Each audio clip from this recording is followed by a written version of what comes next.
بندہ جب اپنے مسلمان بھائی کے لیے دعا کرنا شروع کرتا ہے، آسمان سے سپیشل ایک فرشتہ اترتا ہے، بندہ کہتا ہے اللہ فلاں کو رزق حلال فراہ دے، آسمان کا فرشتہ نازل ہوتا ہے اور وہ کیا کہتا ہے؟ آمین وَلَكَ بِمِثْلِ، آمین وَلَكَ بِمِثْلِ۔ کیا مطلب؟ اللہ تعالیٰ تیری دعا کو قبول کرے اور اللہ تعالیٰ تجھے بھی یہی عنایت کرے۔ آپ لوگ ڈھونڈتے ہیں، کیا ڈھونڈتے ہیں؟ کوئی نیک بندہ مل جائے، اس سے دعا کروانی ہے۔ آپ کو نبی کریم فرشتے کی دعا پانے کا طریقہ اور گر بتا رہے ہیں۔ فرشتہ کس کے حکم سے دعا کرے گا؟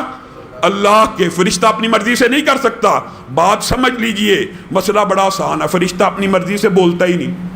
فرشتہ کس کے حکم سے بولتا ہے؟ اللہ کے حکم سے۔ یہ اپنی مرضی چلاتے ہی نہیں ہے، یہ اللہ کی مرضی سے نازل ہوا، اللہ کی مرضی سے تیرے اور میرے لیے دعا کرنا شروع کر دی، تو اس فرشتے کی دعا کے قبول ہونے میں کوئی شک نہیں ہے۔ قبول کس نے کرنی ہے؟ اللہ نے۔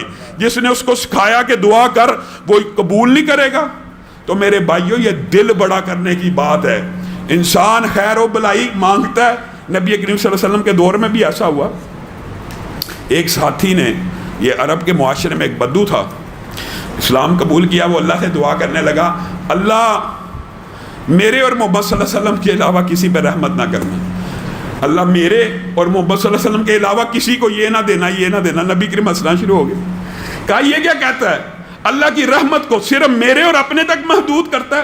تو انسان کا یہ فطرت اور نیچر نہیں ہونی چاہیے کہ انسان رات کو اللہ کے فضل سے دعا کرنی چاہیے، اپنے لیے کرنی چاہیے، اس میں حرج کی بات نہیں ہے۔ انسان 30 منٹ 40 منٹ اگر رات کو دعا کرتا ہے تو بیچ میں 5-10 منٹ اپنے ان دوست احباب رشتہ دار چچا ماموں ماں باپ ہر ایک کو یاد کرے، کیونکہ وہ جو 10-15 منٹ 30 منٹ میں سے ہوں گے نا، اس کے دوران آسمان سے فرشتہ آئے گا، جو تیرا دل چاہتا ہے نا تیرے نصیب میں ہو۔ اللہ کی قسم، یہ پکا کلیہ اماموں نے محدثین نے بتلا دیا۔ انسان چاہتا ہے میرے پاس لینڈ کروزر ہو، مثال دے رہا ہوں، میرے پاس گرینڈ کروزر ہو، میرے پاس کوٹھی ہو، میرے پاس بنگلہ ہو، کیا دعا شروع کر دے؟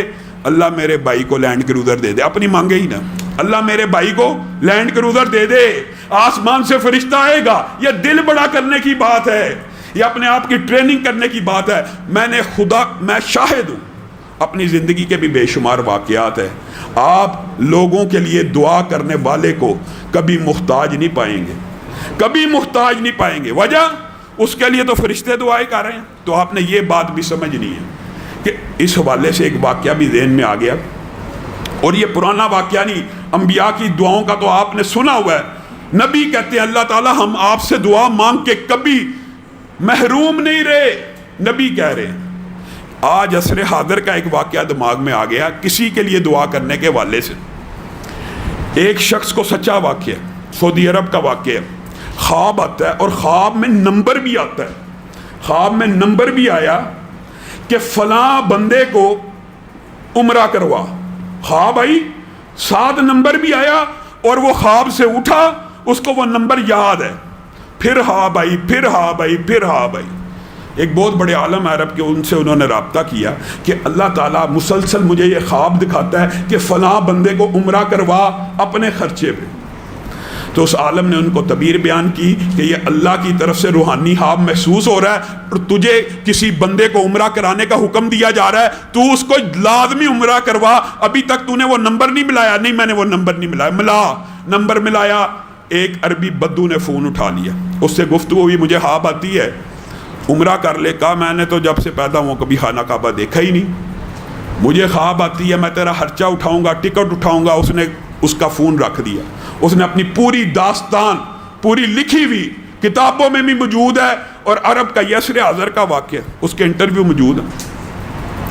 اب وہ بار بار کال کرے، بالآخر پتہ نہیں اس بندے کے دل میں کیا خیال آیا، اس نے کہا ایک شرط پہ آؤں گا، وہاں پہ تو مجھے 5 سٹار ہوٹل دے گا، وہاں پہ میرے یہ اخراجات کرے گا، یہاں سے مجھے پک کرے گا، یہاں پہ مجھے واپس چھوڑے گا۔ میں تیرے اصرار کے اوپر عمرہ کرنے آتا ہوں، میں نے پوری زندگی سعودیہ میں گزار دیا، میں نے خانہ کعبہ نہیں دیکھا، تو میرے پیچھے لگ گیا ہے، تو چلو میں یہ کام کر دیتا ہوں۔ اب دیکھیے کسی کی دعا انسان کے کیسے کام آتی ہے۔ وہ بندہ اس کو عمرہ کروا گیا, سارے اخراجات, اس کی ساری ڈیمانڈز پوری کر رہا ہے, وہ خانہ کعبہ کو بدو چھوڑ کے جا رہا ہے باہر. تو بندے کو کہتا ہے جو ساتھ آیا, ساری عمر بیت گئی, اس گھر کا دیدار نہیں کیا, عجیب سی دل کی کیفیت ہے, مجھے 2 رکعت نماز پڑھنے دے, شاید زندگی میں کبھی دوبارہ موقع ملنا ہے, نہیں ملنا, 40-50 سال گزر گئے, میں نے نہیں دیکھا, آج دیکھا ہے, تو رب کو 2 سجدے کرنے کا دل کر رہا ہے. بندہ کہتا ہے کر لے. وہ بندہ کہتا ہے میری آنکھوں کے سامنے دوسرے سجدے میں گیا ہے, آخری رکعت کے, میں نے دیکھا سجدہ لمبا ہوتا جا رہا ہے, لمبا ہوتا جا رہا ہے, لمبا ہوتا جا رہا ہے, میں اس تک پہنچا, اس کی روح جسم سے نکل چکی ہے. کہا میں اب حیران ہو گیا کہ مجھے خواب بلا وجہ نہیں آیا, اس کے پیچھے ضرور کوئی مقصد تھا, اللہ تعالیٰ نے اس کو کان سے پکڑ کے جو جنت میں داخل کیا ہے, کوئی وجہ ہے, کوئی ایسے ضرور عمل ہے. کہتا میں تحقیق کے لیے اس کی میت کو, اس کے گھر والوں کو خبر دی, سارا اس کے محلے میں پہنچ گیا. کیا ایسا عمل کرتا تھا اس کے بارے میں کہتا مجھے نیگیٹو رپورٹیں ملی, نمازی سستی کا شکار تھا, کبھی جمعہ پڑھا, عید پڑھی, بالکل نارمل آدمی, سگریٹ نوش وغیرہ وغیرہ. کہتا لیکن ایک بات اس کی ایک ہمسائی نے مجھے بتائی, اس کو پتہ لگا کہ آیا ہے, تو میں اس کو پتہ لگا میں یہ باتیں پوچھ رہا ہوں, تو اس نے کہا ایک بات میں بتانا چاہتی ہوں, میں بیوہ ہوں, میرا ایک یتیم بچہ ہے.